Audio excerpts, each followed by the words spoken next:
Bueno, buenos días. Les damos nuevamente la bienvenida a esta segunda Feria de Investigación e Intervención de Psicología UVB. En esta ocasión vamos a iniciar con el tercer panel de esta jornada y estará a cargo de dos alumnis de nuestra universidad. Ellas son Sofía Larraín y Valentina Ilavaca. Iniciaremos entonces con la presentación a cargo de Valentina Ilavaca. Ella nos mostrará su trabajo titulado Estrago materno y elección de parejas en un contexto de violencia psicológica. Les recordamos a nuestras panelistas que tienen 15 minutos para realizar su presentación y luego de que ambas hayan terminado tendremos una ronda de 20 minutos aproximadamente para las preguntas. Entonces podemos dar inicio. Adelante, Valentina.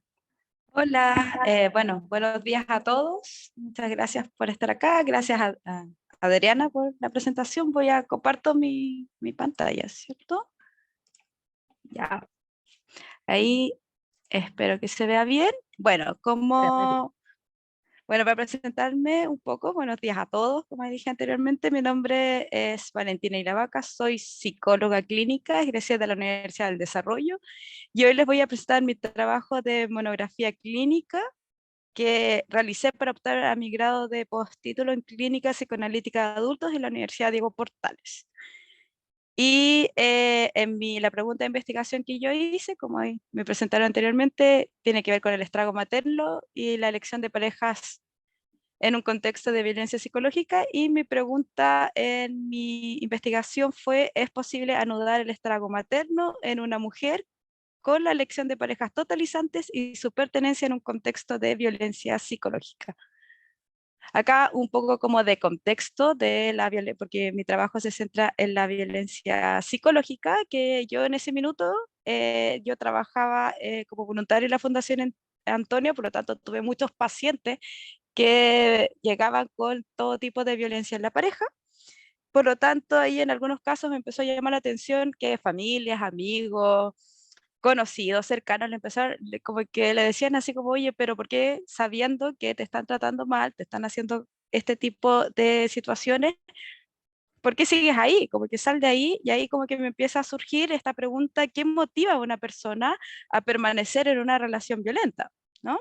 Entonces acá como un poco hacer como una introducción, que la violencia psicológica es una forma de agresión emocional, puede ser tanto verbal como gestual, y se expresa en diversas maneras. Tenemos la manipulación emocional, tenemos la humillación, y tenemos también las amenazas, los celos, el acoso. Acá un poco como de seguir haciendo como referencia de la realidad de nuestro país: 3 de cada 4 mujeres en Chile ha sufrido violencia psicológica en sus relaciones de pareja. O sea, el 75,7% de las personas encuestadas ha padecido de esto. En cuanto a las relaciones de pareja, no solo esta violencia existe en la pareja, así como en matrimonio, sino en convivientes y también como en pololos, en novios, y también dentro de todo no tiene género. O sea, siempre se habla como de la heteronorma, pero también está en todo, no tiene género. A nivel mundial, también 1 de cada 4 mujeres entre 15 y 19 años ha sufrido violencia en la pareja. Por lo tanto, es un fenómeno que igual empieza a temprana edad. Entonces, eso también hay que ponerle con un poco de alerta. Entonces, introducción, yo hice una investigación de estudio de casos que se orientó en el estrago materno en una mujer y sus consecuencias en la elección de parejas tormentosas desde un enfoque psicoanalítico. Es una lectura al fenómeno de la violencia psicológica centrado en una mujer y su enigma con la sexualidad. Por lo tanto, acá está como la pregunta nuevamente, como les dije anteriormente: ¿qué motiva la permanencia de una mujer en una relación donde existe violencia psicológica? Aparece mi pregunta de investigación, que es: ¿posible anudar el estrago materno en una mujer con la elección de parejas totalizantes y su pertenencia en un contexto de violencia psicológica, y en qué sentido?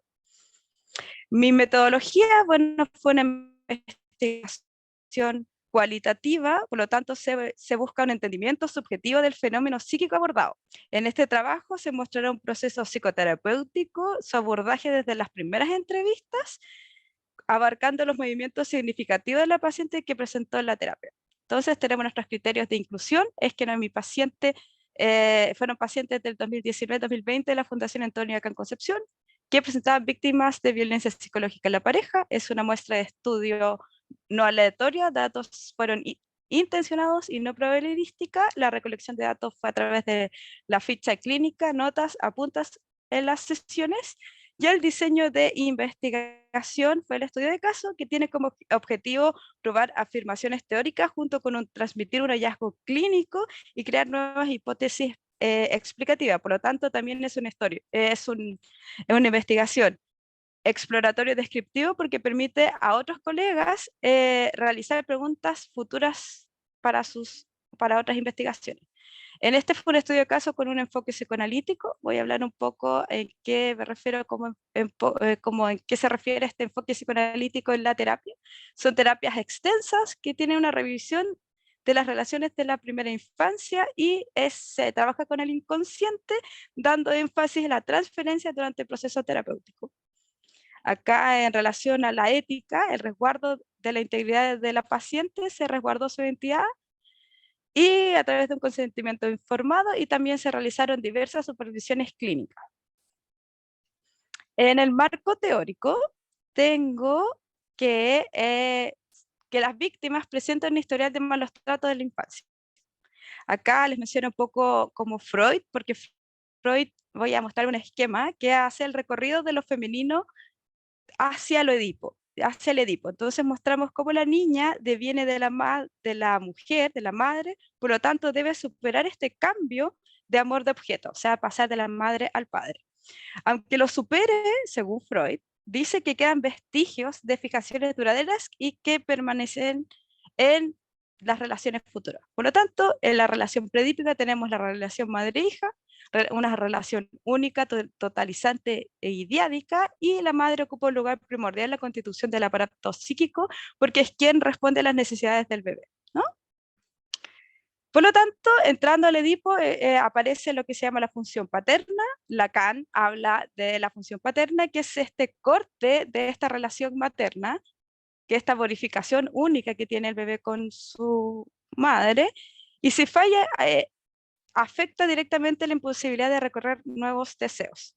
Si se resuelve el Edipo, tenemos que se generan las relaciones triádicas, facilitando la vinculación con el medio y la incorporación con otros. Pero, ¿qué pasa si falla en la función paterna? Entramos en una relación de estrago, que es esta relación mortífera imaginaria con la madre, ubicada en un lugar omnipotente, y existe un déficit en esta función paterna, siendo el estrago la falta en un lugar en el deseo del otro. Por lo tanto, si nosotros tenemos una persona estragada, con las subvinculaciones futuras van a ser relaciones totalizantes y fijadas en estas relaciones más diádicas, ¿no? ¿Cuáles son las consecuencias del estrago materno a nivel clínico? Tenemos la elección de parejas tormentosas, conductas impulsivas o agresivas, trastornos alimenticios y en algunos casos psicosis. Mi objetivo general fue investigar las modalidades de estrago madre-hija, que trae como consecuencias el desplazamiento en la relación con un hombre y su pertenencia caracterizada de la violencia. Acá tengo mi objetivo específicos, pero en esta presentación, como es cortita, yo voy a hablar del objetivo general, y acá les dejo el objetivo específico, y si alguien quisiera interesarse en esto, me puede escribir sin ningún problema, por temas de tiempo. El caso clínico, que es lo que más me importa indagar, como es un estudio de caso, lo más importante del caso clínico, tengo los datos del paciente. Es una mujer, edad tiene 30 años, tiene una hija de 11 años, es soltera, y en total fueron 52 sesiones. El motivo de consulta: la paciente no logra terminar una relación de pareja de año y medio donde ha sufrido violencia psicológica. En los últimos 6 meses las conductas agresivas han aumentado por parte de la pareja. Los síntomas que se observaron: angustia por la posible separación.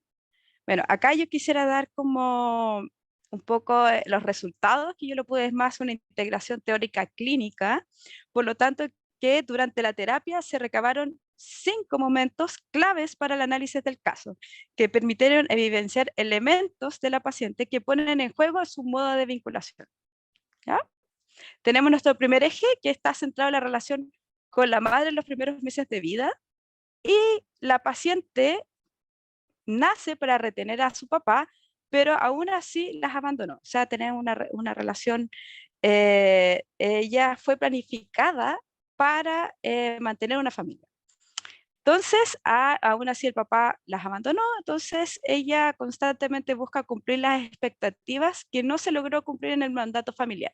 Por lo tanto, tenemos una madre deprimida, una madre frustrada y que es muy crítica y que siempre está entre las críticas y la culpa. Entonces acá podemos observar el estrago madre-hija que está fijado en una etapa predípica y con este vínculo absoluto. Los movimientos que pasó durante la terapia es que ella evidencia que su pareja presenta comportamientos similares a la madre. Esto es lo que es muy crítica y también que la hace sentir muy culpable. El segundo eje de las intervenciones está centrado en la separación de pareja y la posición de ella en la relación. En una relación de pareja, ella se posiciona en una disponibilidad absoluta a las demandas del otro. Busca ser única replicando el estrago materno. Por lo tanto, es víctima de la replicación del estrago en la pareja, o sea, lo que se repite es esta vinculación. Al terminar su relación de pareja, empieza a cuestionarse sobre la transgresión de límites en cuanto a la violencia psicológica. El tercer eje está centrado en la búsqueda de nuevas parejas, cuando mi paciente empieza a buscar nuevas parejas, y nos encontramos que la paciente recurre a la elección de niños problemas, estas personas cachos, ¿no? Que necesitan ser cuidados. Entonces, por lo tanto, ella es cuidadora con el objetivo de cumplir las expectativas al otro y al no y empezamos a observar que si ella no cumple estas expectativas de la pareja, esta comienza con la violencia. Entonces, acá comienza como una reflexión de, pasamos a ser víctima a una reflexión de la paciente decir como, ¿qué tengo yo que provoca, como que yo provoco violencia en mis parejas? Porque, ¿qué tengo yo? Entonces acá se hace todo este trabajo integrativo de que igual hay responsabilidades compartidas y que ella no se debe llevar toda esa culpa, ¿no? Como que ella no puede ser la culpable de todo. Entonces logra ver las fallas del otro y se pone más desconfiada y menos impulsiva. En el cuarto eje tenemos que encontramos a mi paciente en una nueva relación de pareja. Entonces ella se empieza a dar cuenta de que la conquista es bastante cómoda, tiene poca iniciativa y decisión.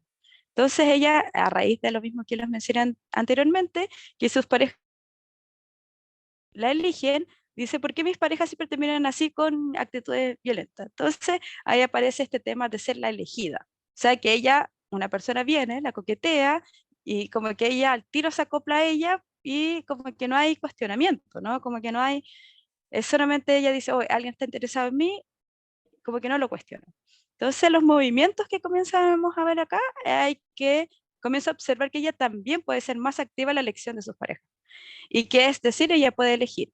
Otro como punto como importante acá, que dentro, porque tenemos que hablar que la pareja, tanto la pareja como ella, están totalizados, están en esta relación absoluta, que ella solamente comienza a observar las fallas del otro, siempre y cuando esté cuando empieza a devaluarlo igual. Y cuando ella no es única, cuando a su pareja también habla con una amiga, conversa con otras personas, comienza a meterse un tercero, ella también comienza a devaluar. El quinto eje tenemos la situación que se trata cuando mi paciente ya está dentro de una pareja y comienzan las situaciones conflictivas. Entonces, en las situaciones conflictivas se culpa por dañar a su pareja, busca unir para no sentirse culpable y para lograr esta unión tiene que dejar su identidad y su deseo de lado. El sentimiento de romper y unir persiste desde pequeña en la relación con su mamá. Entonces, ¿qué pasa con este concepto unida? Ella se siente responsable de unir y mantener el vínculo, por lo tanto, esto emulando a la relación con la madre. Entonces, como lo que se va como observando es que al poner límites en la relación, comienza a darse un espacio dentro de ella misma. En cuanto a la discusión, conclusión, yo pude observar que la violencia de la pareja se visualiza en tres situaciones. Cuando ella no cumple las expectativas de su pareja, cuando ella desea otra cosa más allá del deseo del otro, o sea, cuando ella va afuera de la pareja, cuando empieza amigos, mascotas, trabajo, etcétera, y en un intento desesperado de evitar la separación. La cura terapéutica que se puede observar en este caso, con este tipo de observarlo a través del estrago, se logra cuando existe una separación sin culpa, donde la paciente puede evitar la falta, crear un nuevo espacio que permite nuevas formas de relacionarse y no en calidad de estrago. Así construir un nuevo lugar donde logrará hacer algo por su padecer. Volviendo un poco más a nuestra pregunta de investigación, ¿es posible anudar el estrago materno en una mujer con la elección de parejas totalizante y su pertenencia en un contexto de violencia psicológica? ¿Y en qué sentido? Bueno, podemos decir que sí. El estrago trae consecuencias la elección de parejas tormentosas y su pertenencia se establece por las características del vínculo con este otro heredado, ¿no? Entonces, ¿qué se hereda?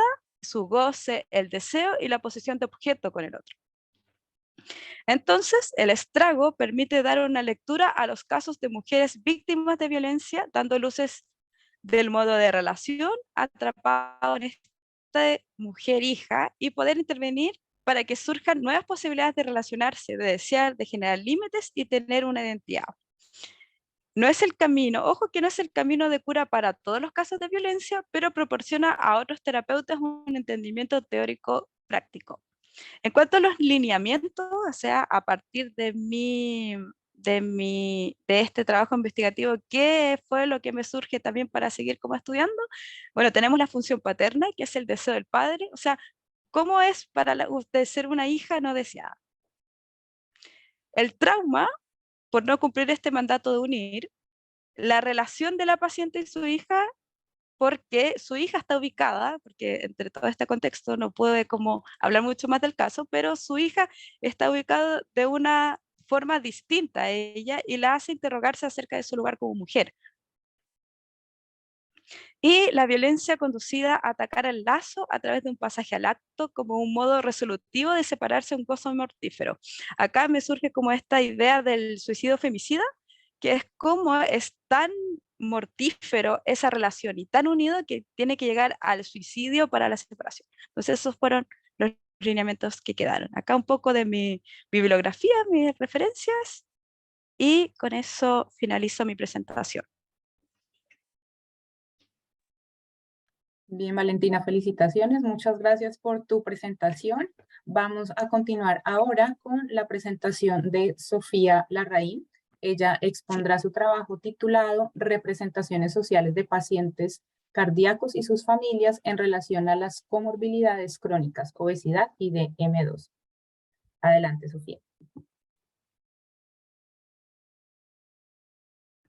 Muchas gracias, Adriana, y bueno, gracias a todos por estar acá. Voy a compartir la pantalla. ¿Se ve bien? Sí, se ve bien. Bueno, yo actualmente también me desenvuelvo como psicóloga clínica, gracias por la presentación. Y bueno, mi trabajo se titula Representaciones sociales de pacientes cardíacos y sus familias en relación a las comorbilidades crónicas, obesidad y DM2 o diabetes mellitus tipo 2. ¿Ya? Ay. Easy. ¿Cómo comienzo yo este trabajo? Básicamente me centro en el programa de rehabilitación cardíaca del Hospital Padre Hurtado, donde se atienden pacientes que han padecido con un enfoque y un abordaje interdisciplinario, pacientes que han tenido grandes problemas cardíacos que los han llevado a estar en un servicio de urgencia y que de alguna manera les ha imposibilitado seguir adelante con sus vidas de una manera funcional y un comportamiento más regular, más normal, ¿no? Entonces, se presentan las enfermedades crónicas no transmisibles a nivel global y, bueno, de acuerdo a la Organización Mundial de la Salud, se presenta que estas enfermedades son enfermedades de larga duración, que raramente tienen una recuperación completa y que a su vez significa una progresión gradual en el tiempo, ¿ya? Dentro de estas enfermedades, entonces, se enmarca la obesidad, el cáncer, todos los padecimientos cardiovasculares, la diabetes, la hipertensión, etcétera. Ahora, si llevamos esto a nuestro país, a nuestra realidad nacional, alrededor de el 70% de la población en Chile ha tenido o tiene alguna predisposición a sufrir algún evento cardiovascular, ¿ya? Y esto tiene que ver precisamente con una dificultad para instaurar factores protectores en el funcionamiento diario, ¿ya? Todo lo que tiene que ver con una buena nutrición.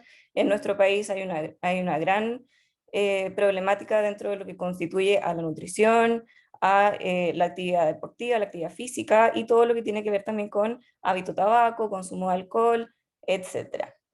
En Chile, entonces, hace poquito de hecho salió, más del 70% también de nuestra población sufre de obesidad, lo que significa no solamente entonces un problema de salud pública, sino también un problema de malnutrición en nuestra sociedad, ¿ya? Y esto definitivamente predispone a las personas a padecer también otro tipo de enfermedades crónicas no transmisibles como padecimientos cardiovasculares y diabetes. Dentro de lo que constituye la diabetes, esto tiene que ver también, sobre todo si hablamos de la diabetes tipo 2, es una enfermedad que se caracteriza por un problema en la regulación de las glicemias, del azúcar en sangre, que genera gradualmente otros tipos de problemas a nivel fisiológico. ¿Cómo impactan estas enfermedades en nuestra autoestima y nuestro sentido de autoeficacia? Bueno, primero es súper importante saber que la autoestima y la autoeficacia son nuestras formas de autovalorarnos, de percibirnos a nosotros mismos en función también en la relación con un otro y en función de nosotros mismos, que tanto percibimos que somos capaces de establecer metas, de concretarlas, de llevarlas a cabo y de ser exitosos en aquello que nos proponemos. Entonces, en virtud de este marco teórico y de este marco como empírico, es que yo presento, bueno, ¿qué son las representaciones sociales? Las representaciones sociales en virtud de estas enfermedades. Las representaciones sociales son un conjunto de creencias, es una forma de categorizar la información, de significarla, y esto entonces se puede clasificar de alguna manera como creencias, estigmas, prejuicios, juicios, y qué relación entonces tienen con la salud y con estas enfermedades que acabo de exponer, que precisamente la obesidad y la diabetes y los padecimientos cardiovasculares tienen un montón de estigmas y de prejuicios y juicios asociados. Ya más adelante vamos a seguir desarrollando un poquito en qué línea va todo esto. En virtud entonces de este marco teórico y del contexto nacional expuesto, es que yo presento entonces cuáles son las representaciones sociales que tienen los pacientes cardíacos que han tenido, que han sufrido algún evento importante en relación con estas comorbilidades, que puede ser la obesidad y o la diabetes mellitus tipo 2 en torno a estas mismas enfermedades. El objetivo general de este proyecto de investigación fue explorar las representaciones sociales, en el fondo poder profundizar en cómo significaban los pacientes del Hospital Padre Hurtado pertenecientes al programa y además sus familias sobre estas condiciones crónicas.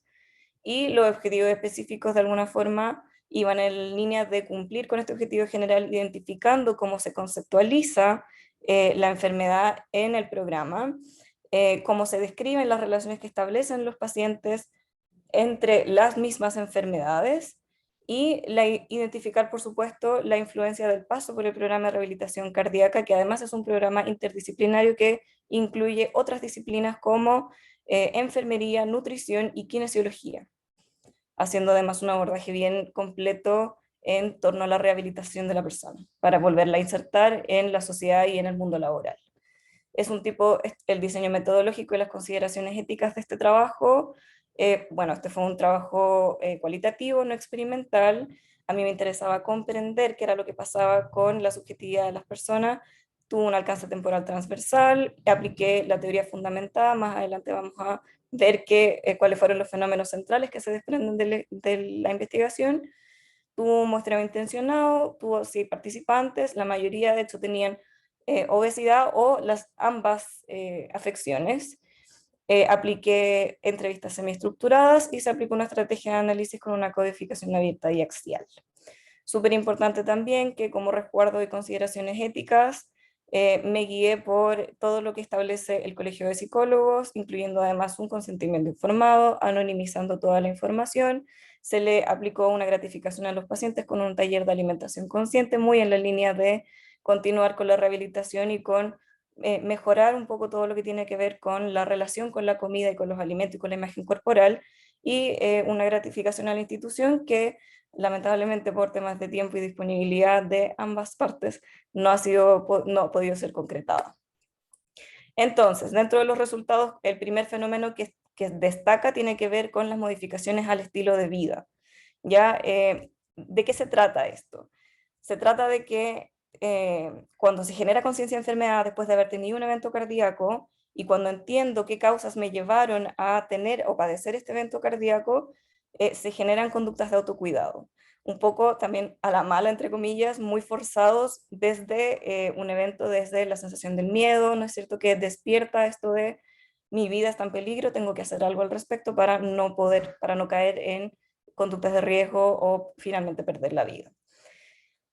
Las modificaciones al estilo de vida, sin embargo, influyen en nuestro sentido de autoestima y autoeficacia, ¿ya? Generan una dificultad. No es fácil después de una larga vida, sobre todo porque todos estos pacientes son de mediana edad, son personas que tienen más de 50 años en su mayoría, y por lo tanto significa una dificultad establecer una mejora en todo lo que tiene que ver con nuevos hábitos alimenticios, con aplicar restricciones, con abandonar el hábito tabáquico. Sin embargo, también hay como dos resultados, dos líneas, que primero van por una parte la dificultad, lo que implica incorporar actividad física, implementar las restricciones, y hay un sufrimiento sin duda asociado a esto, porque en el fondo son conductas en las que me he llevado toda la vida, he funcionado de esta forma, y sin duda dificultan que yo me pueda rehabilitar y pueda volver a insertarme, pero sin embargo cuando existen las mejoras y cuando se implementan, se va dando una recursividad súper positiva en las personas cuando se dan cuenta de que son capaces de instaurar estos nuevos hábitos y que de alguna manera les permite tener un estilo de vida muy distinto y mucho más positivo en torno al bienestar. ¿Ya? En segundo lugar, como segundo fenómeno, en el fondo, salen las emociones, la percepción y las actitudes de los familiares. ¿Qué es lo que pasa cuando la persona sufre un evento cardiovascular y que además se acompaña de una enfermedad crónica no transmisible como la diabetes y o la obesidad? Suceden dos cosas. La primera puede ser que los hijos, sobre todo, se parentalizan y se incorporan nuevas actitudes como de reprender o responsabilizarse por esta persona que ha sufrido un evento cardíaco importante. Sin embargo, hay una percepción de todos los pacientes de como, bueno, ellos me retan porque a mí me cuesta incorporar los nuevos hábitos nutricionales, me cuesta dejar el azúcar, me cuesta dejar el cigarro, pero lo hacen porque me quieren. Sin embargo, a pesar de que saben o que sienten que esto viene desde una preocupación genuina, se afecta el sentido de autoestima y autoeficacia porque en el fondo, de alguna forma, la reprimenda influye en cómo yo siento que soy capaz de hacerme cargo de todo esto, incluyendo además que se parentaliza casi todo el grupo familiar. Y eso además dificulta la adaptación a nuevos cambios. ¿Por qué? Porque esto genera resistencia. Hay una percepción colectiva de esto me molestan para que yo haga una u otra cosa e instaure nuevas modificaciones en mi estilo de vida. ¿Ya? Sin embargo, de nuevo, cuando se logra, muchas veces también hay alto compromiso de parte de la familia, lo que permite además y fomenta el poder establecer estos nuevos hábitos de una manera mucho más fácil, mucho más fluida. Y finalmente, como último fenómeno social súper importante que tiene que ver con el tema central de este trabajo, tiene que ver con las representaciones sociales. Hay un montón de variables que van a influir en cómo yo perciba o cómo signifique mi propia enfermedad. ¿Ya? Hay mucha ignorancia, hay falta de empatía, hay cierto reduccionismo dentro de todas las variables que tienen que ver con los factores de riesgo. No es tan terrible fumar, no importa si como de más, no, o frases muy coloquiales también que son súper frecuentes, de algo me tengo que morir. De alguna forma esto genera alguna forma de discriminación. Aquí también se producen dos líneas. Dentro del sistema de atención pública hay una apreciación súper negativa de la atención que genera sufrimiento en las personas porque en el fondo las personas sienten que están enfermas y se sienten culpables por sentirse enfermas, lo que además dificulta y impacta en todo lo que tiene que ver con el sentido de autoeficacia y autoestima. Y por otro lado, hay como también un sentido de reprimenda de parte del personal de salud, que además se acompaña de una percepción de discriminación que adopta formas como de bromas, maltratos, segregación y juicios, ¿ya? Que genera que las personas en el fondo no puedan continuar con el proceso de rehabilitación, sino que por el contrario se aíslen, se subyuguen a estas reprimendas, eviten el adherirse al tratamiento, abandonan las conductas de autocuidado, porque en el fondo está esta concepción de, bueno, esto se me hace muy difícil, todos me retan y de alguna forma esto genera que yo no pueda salir adelante. Y bueno, por otro lado, la otra línea que surge a partir de este estudio tiene que ver con la apreciación positiva de atención, que son líneas totalmente opuestas, ¿ya? Y sobre todo enfocado al programa de rehabilitación cardíaca, que aquí destaca mucho el equipo completo interdisciplinario, donde se influye muy positivamente sobre el sentido de autoestima y autoeficacia de las personas, que además permite una buena adherencia al tratamiento. ¿Ya? ¿Qué variables están sujetas a discusión? A partir de todo esto que se ha presentado, hay dos líneas de significación.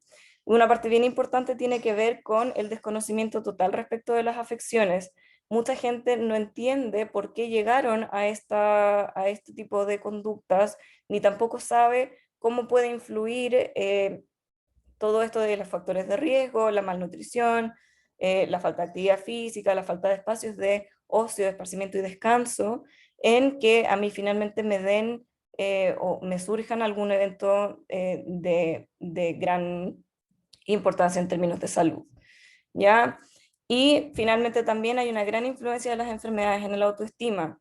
La obesidad en primera parte influye no solamente en la autoestima de las personas, sino que también se genera un estigma a nivel social que hace que las personas, y esto también está dentro de los estudios que están publicados, genera que las personas sean segregadas, tienen mayores dificultades para acceder a educación, a servicios, hay una brecha salarial, incluso hay una dificultad para acceder a recursos.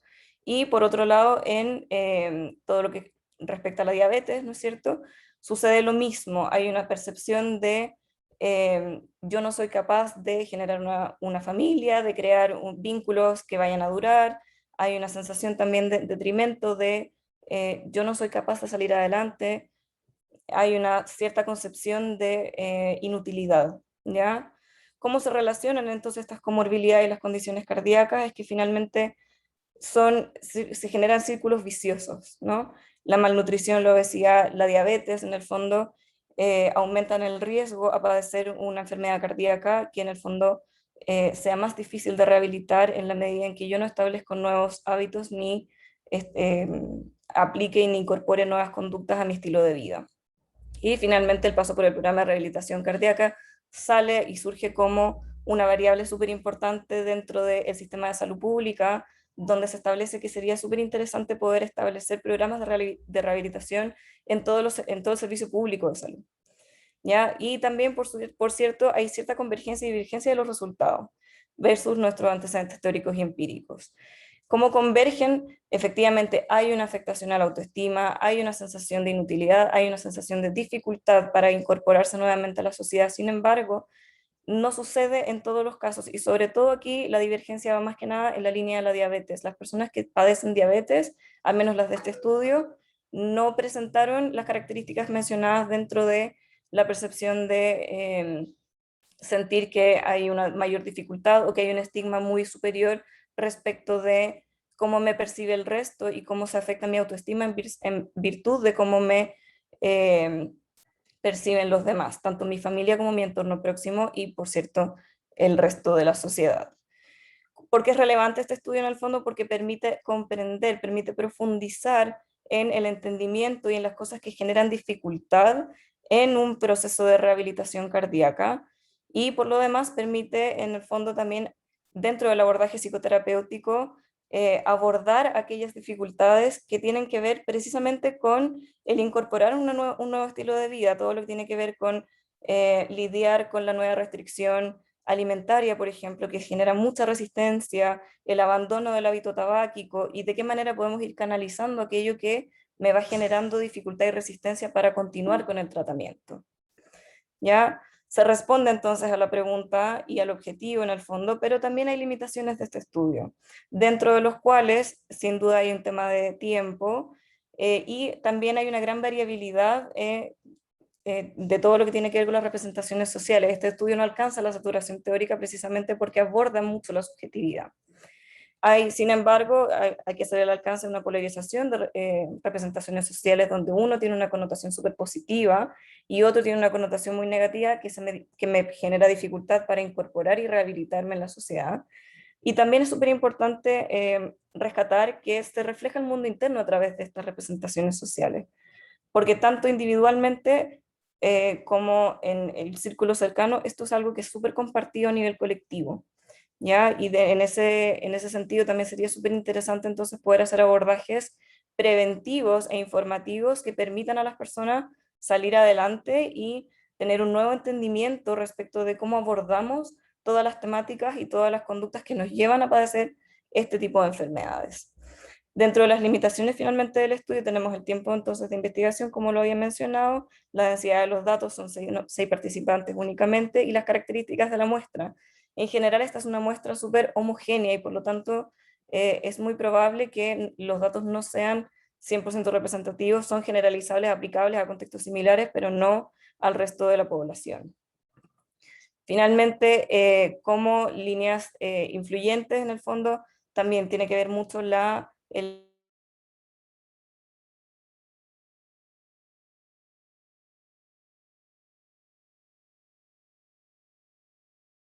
yo aplico el modelo de creencias en salud o el modelo transteórico de Prochaska, sobre todo el modelo de creencias en salud, qué tan grave es lo que a mí me sucede y de qué manera yo actúo y desde dónde actúo, porque en el fondo muchas de las personas cuando acaban de sufrir un evento actúan desde el miedo a perder la vida, desde el miedo a abandonar a su familia, pero una vez que el miedo se va perdiendo, la sensación de tener que continuar aplicando estos nuevos hábitos de vida se va cambiando. Y se presenta también entonces un discurso social adaptado. Yo establezco la pregunta.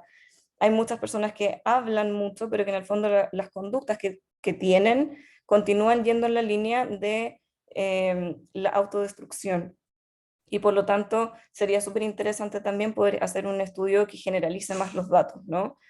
Como futuras líneas de investigación, se presenta como una temática súper importante el género, sobre todo porque esto tiene que ver con la obesidad y en el fondo todo lo que tiene que ver con las enfermedades se relacionan también con la imagen corporal. Y aquí hay un tema de género súper importante y sobre todo con la cultura de dietas que está instaurada hoy día en nuestra sociedad. Sería súper interesante poder investigar cómo afecta particularmente a las mujeres y de qué manera ellas valorizan su propio sí mismo en virtud de cómo se ven y cómo se perciben en torno a un otro. También sería súper interesante entender desde dónde viene el trato negativo percibido en salud para poder no solamente hacer un abordaje a los pacientes, sino también al personal de salud que pueda acompañar y orientar el proceso de rehabilitación y, por cierto, generar nuevas líneas futuras de investigación que vayan en la línea preventiva, ¿ya? Incorporando también una línea cuantitativa que permita generalizar los datos al resto de nuestra población. ¿Ya? Bueno, con eso yo concluyo mi investigación. Esto es toda la bibliografía que yo utilicé. Muchas gracias por su atención. Muchas gracias, Sofía, por tu presentación.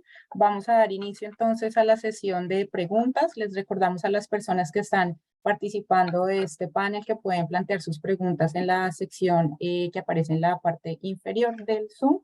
Y hay por aquí dos hasta el momento, una pregunta para cada una de nuestras panelistas, así que la voy a leer. Bueno, Cristian Cortés nos dice, Valentina, agradezco la posibilidad de conocer tu interesante estudio. Mi pregunta es si se puede transitar un estrago en escenarios diferentes, por ejemplo, sin un contexto de violencia. Cristian, bueno, de todas maneras, yo solamente me fui en el contexto de violencia porque era el tema de estudio, pero sí se observa en otros contextos, en conductas alimentarias, en temas de en patología psicótica, trastornos alimenticios, como que esto, todo lo que tenga que ver con trauma también, se observa también el estrago materno.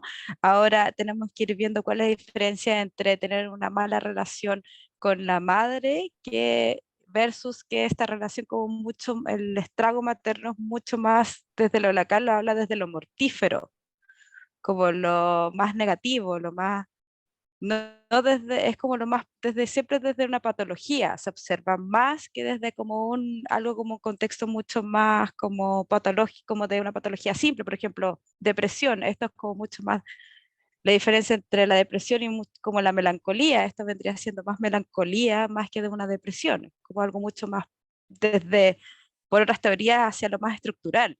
Por ejemplo, esto vendría siendo observado más en un trastorno de personalidad más que desde un neurótico. Esa es como un poquito como la diferencia. No sé si queda claro en ese sentido, pero más o menos ojalá que se haya entendido. Muchas gracias, Valentina. Tenemos otra pregunta también para ti. Esta pregunta la plantea Pablo Fosa. A él le gustaría conocer tu opinión respecto al proceso vínculo terapéutico como experiencia correctora para trabajar el estrago materno. No sé a qué se refiere con experiencia correctora, pero como que desde la experiencia acá, como lo que, por lo menos la discusión que se tiene con el trabajo, no, yo no hablaría del trabajo desde el estrago, porque al fin y al cabo nosotros lo que hacemos el trabajo terapéutico es el trabajo con la relación que está como quebrada. Acá nosotros damos, yo doy como un entendimiento teórico desde el estrago, pero no sé si se trabaja con el estrago. Así como que yo voy a trabajar desde el estrago, sino como que es el entendimiento de teóricamente la hipótesis de que esta persona padece un poco estragada, veamos qué podemos hacer para que pueda como visualizar otros, ¿cómo se llama esto? Otros vínculos como más desde lo sano. Y nuestro trabajo acá es sostener a la persona. Muchas veces en violencia se sostiene por mucho tiempo a la persona, más que la intervención misma, y una vez que se comienzan las intervenciones viene desde cómo ir reparando este vínculo para ir mostrando que hay otros vínculos, y esta reparación de vínculos viene muchas veces desde el entendimiento del vínculo, por qué pasaron las cosas, cosas en la niñez, soltar ciertos traumas. Yo creo que yo hoy en día, este trabajo fue hace como 2 años atrás, yo hoy en día me baso mucho en el trauma, cómo es el trauma complejo, y desde ahí como hay que empezar a trabajar desde los pacientes como con que han sido víctimas de violencia o víctimas de abuso también sexual, es más desde abordar desde un trabajo desde el trauma complejo, y claro, tener como esta como visión desde el psicoanálisis de cómo es, como por ejemplo madres complejas en este caso, que pudieron haber generado este trauma. Eso es un poco más como que no sé si es como desde lo corrector, de como corregir, sino es como es que nada como identificar el vínculo, mostrar, nosotros los psicólogos mostramos nuevos vínculos, nosotros generamos un vínculo sano con nuestro paciente, intentamos a través de la transferencia, no repetir, observar la transferencia, no repetir ese vínculo, porque empiezan a pasar cosas en nuestras sesiones donde sí aparecen cosas con nosotros, y poder como mostrar eso y mostrar de que no debe, por ejemplo, muchas veces lo típico, hoy disculpa por llorar en sesión, cuando uno dice, no, tranquila, acá tienes un espacio para llorar, porque ya ahí se observa que hay un vínculo detrás que sí fue súper crítico, por ejemplo. Eso es como un ejemplo típico. Entonces, uno mostrar que nosotros somos un lugar seguro, un lugar donde se pueden generar nuevos vínculos, ese es nuestro trabajo. En realidad, no sé si se corrige algo, pero sí se muestra algo nuevo, una posibilidad nueva. Muchas gracias, Valentina, por tu respuesta. Quedó muy claro. Yo tengo una pregunta respecto a los componentes del proceso terapéutico desde la perspectiva en la que tú trabajas, y es ¿cómo defines tú los ejes? Como ¿cuál es el paso para organizar los ejes de intervención? Hoy es un trabajo enorme, fue un trabajo como de 1 año y medio, con mucha supervisión detrás. Entonces, por ejemplo, aquí yo pongo cada eje, fue como muy pensado en supervisiones clínicas, de traer a un paciente, hablar con otros psicólogos expertos, ir, no sé, pues por ejemplo, en este tema de la elegida era, ya, la paciente se está cuestionando esto, ¿por qué no le dices? oye, pero tú eres como elegida. Y ahí como que, pero digo así como es un trabajo súper, con mucha supervisión clínica detrás, con otros. Yo trabajé con Rodrigo La Fabián, Daniela Facuse, psicólogos muy expertos en el tema, y también atrás también un poco con Valeria Flimer, que es otra psicóloga también, que son analistas y que te dicen así, como que como son bien desde los psicoanalistas, de usar ciertas palabras para generar los cambios en las personas. Entonces, todo esto fue como una construcción, no es que esto se dio súper ordenado, sino como cómo llevamos toda esta terapia en ciertos momentos que fueron como donde había que mostrar dónde fue el giro usando ciertos tipos de intervenciones, pero las intervenciones fueron muy trabajadas y muy pensadas desde las supervisiones clínicas, desde el trabajo con tutores, desde revisión bibliográfica, es decir, está pasando esto con la paciente porque digamos que yo para optar al título era como, elige un caso y tienes que mostrarlo desde la teoría. Entonces, mientras yo leía cosas, trabajaba con mis psicólogos, pasaban cosas en las sesiones, po. Entonces, o sea, día tras día iban pasando cosas, íbamos leyendo ciertas cosas y era como, y ahora mi paciente dijo esto, ah, ya, entonces, como dile esto? Entonces fue muy pensado, fue muy dándole vuelta todo el tiempo, pero yo creo que lo más importante, acá se ve ordenado, pero en el momento hubo que integrar muchas cosas y hay muchas cosas también que yo puse lo esencial, pero en mi caso clínico hay muchas otras cosas que también se fueron dando. Ya, perfecto, entiendo. Muchas gracias, Valentina. Vamos a leer algunas preguntas que hay aquí para Sofía ahora. Em, Cristian, te pregunta Sofía respecto al desconocimiento que se tiene sobre las propias afecciones y lo que probablemente implica llegar a tener esas enfermedades. Es algo que él destaca respecto a tu presentación que le llamó la atención. Y en ese sentido, le gustaría saber si ese conocimiento de la enfermedad sería la base de la problemática o lo ves más bien como una variable más dentro de muchas otras. Súper buena pregunta. La verdad es que creo que funciona un poco como ambas. Uno de los antecedentes empíricos que también se presentaron, que en este minuto creo que no los mencioné porque era harta información, tiene que ver también con el nivel educacional y el nivel socioeconómico de los pacientes. En la medida, y eso también está dentro de los antecedentes teóricos, en la medida que una persona tiene mayor acceso a recursos y educación, tiene mayor conciencia de los factores de riesgo y los factores protectores dentro de lo que tiene lo que respecta a un estilo de vida más saludable, ¿no?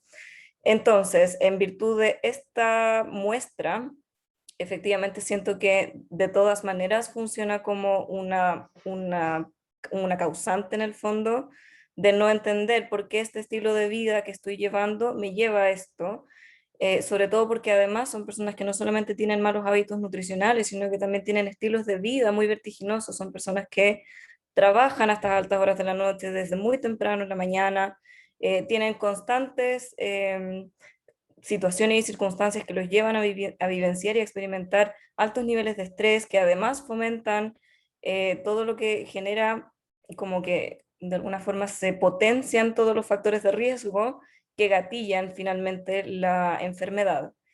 Entonces, creo que en esta población en particular y en estas personas que son más tendientes a padecer esto, sí funciona como una causante.